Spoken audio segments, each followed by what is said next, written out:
A very good morning, welcome. It's Jeff Laughton online at about 11 o'clock on Saturday the 17th of May. Well, we've had some great racing this week and it probably gets even better today, even though York has finished. The meeting at Newbury is as good as you're going to see. I think it's a tremendous meeting. That doesn't mean to say it's easy, and you know my thoughts on a Saturday. Saturdays were designed and framed by bookmakers in order to get back all the money and more that we won from them in the previous 6 days. And I say every Saturday, please be careful.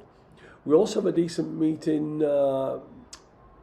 We've got two other good meetings actually, but we've got decent racing tomorrow at Newmarket and Ripon.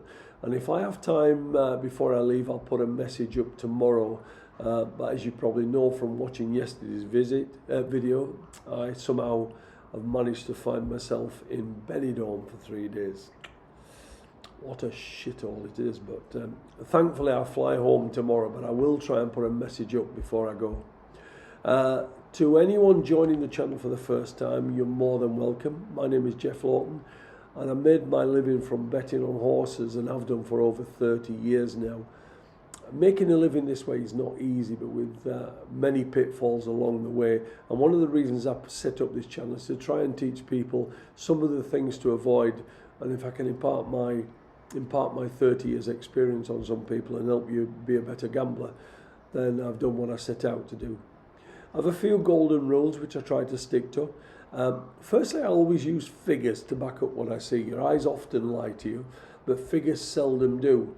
People ask, where do you get your figures from? Well, personally, I create my own, but you can use Racing Post ratings or Timeform or something else that you believe in. Secondly, you need to identify the races for you to bet in. If there are 3 meetings per day, the chances are there are over 20 races to look at. You really don't want to be playing in more than 2 or 3. There's no point spreading yourself too thin. For example, if you've got £100 to play with and you particularly like one horse, why have 5 bets with £20 on each rather than have the £100 on the one that you think is a good thing? You can't treat this like a hobby. Losing money is never fun at any time, so you have to treat it seriously. Anyway, let's have a look at today, and before we start, as I always say, hit the subscribe button below, because if I'm late or I don't put a video up, you're not going to be sitting around waiting all day. As soon as I put a video up, you'll get, and if you have subscribed, you'll get a notification from YouTube to tell you, and then you don't have to wait. And if you have any interest in my private service, then drop me an email at the email address below, jefflawtonmanagement@gmail.com. 4 out of the last 5 bets that I put up on the private service have all won, and I put 2 very strong bets up today. So let's start at Newbury, where it's as good a day's racing as you like to see, but again I say it doesn't mean it's easy. In the 125, the listed race, Aidan O'Brien's Ides of March stands out on form here. He won a Group 3 at the Curragh last year before finishing 7th in the Breeders' Cup Juvenile Sprint at Del Mar in November. He started off this season in a listed race at Navan, where he was just touched off by his better fancied stablemate Whistle Jacket. Now, whilst that was only a listed race, the winner Whistle Jacket, his previous 4 runs had all been in Group 1 races, so it did look a very strong race for the grade, whereas most of the others here are taking a fair step up in class. He should have too many guns for these today. In the 2 o'clock, the London Gold Cup, this is always the best 3-year-old middle distance handicap before Royal Ascot. Previous winners include King's Gambit last year, Bertinelli, Isra and Bay Bridge, so the standard is top class. Having said that, I wouldn't be interested in having a bet today as it is ultra competitive, but it's a race I'm going to learn a lot from. Probably the strongest message I have in that race is for Roger Varian's Sadad.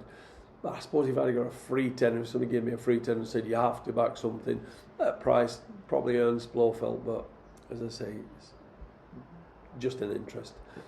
In the 235, the Lockinge, Rosallion is probably the best horse in the race according to BHA figures, but I'm not getting strong vibes from the yard and I wouldn't want to back him because of that. The same applies to Notable Speech, and again, if I was forced to have a bet, it would probably be on Dancing Gemini, who has shown improved form this year. In the 420, the handicap over 1 mile, I put up My Cloud last time as a very strong bet at Ascot when he was off a mark of 80. He absolutely bolted up that day, and I made note. I always make notes on the race, and my notes said likely to go up £10, but will still be well handicapped. He did go up £10, and I stand by that, and I think this is a group horse in a handicap.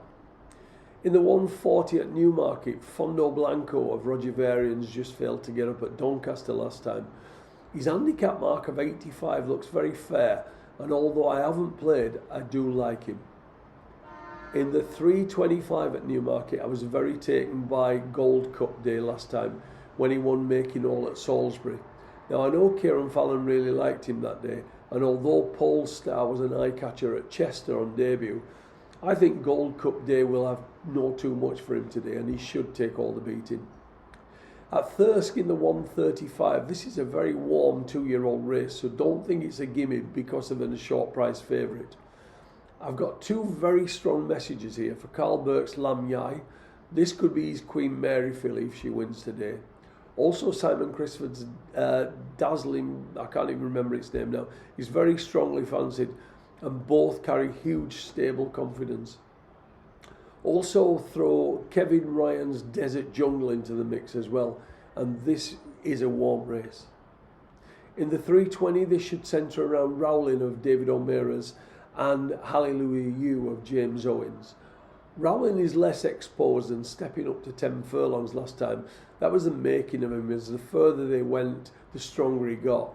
He steps up another 2 furlongs today, and that will surely be a help, even though the handicapper did put him up £7 for his last win. The 4th horse in that race, Kimiko Glory, won last week at Beverley. Hallelujah You ran in a stronger race than this at Newmarket last time, and the 3rd horse, Merchant, won well at York in the week. But I do feel that Rowling has got more scope to progress, stepping up in trip. At Doncaster, in the 748, this looks on the face of it like a competitive sprint, but I was taken with the way that Towersall won at Brighton, and he recorded a very good figure. Now the handicapper only nudged him up £1 for that win, and he looks dangerously well handicapped off 82. In the 818 at Doncaster, Homeland of Michael Dodge caught the eye at Redcar when he was stopped in his run a couple of times before finishing second to a horse called Triple Double A, who has since won 2 races since and finished second. He went up £2 for that run, but had he got a clear run, he may well have won, and he would have gone up more than the £2, so he could be actually well treated. Now that's it for now. I'll leave a message in the morning if I can. Please press the subscribe button if you want to know when the videos are coming online, and if you want to know anything about my private service, then please drop me a line. Drop me an email, at the address below, jefflaughtonmanagement@gmail.com. Thanks very much indeed for dropping by.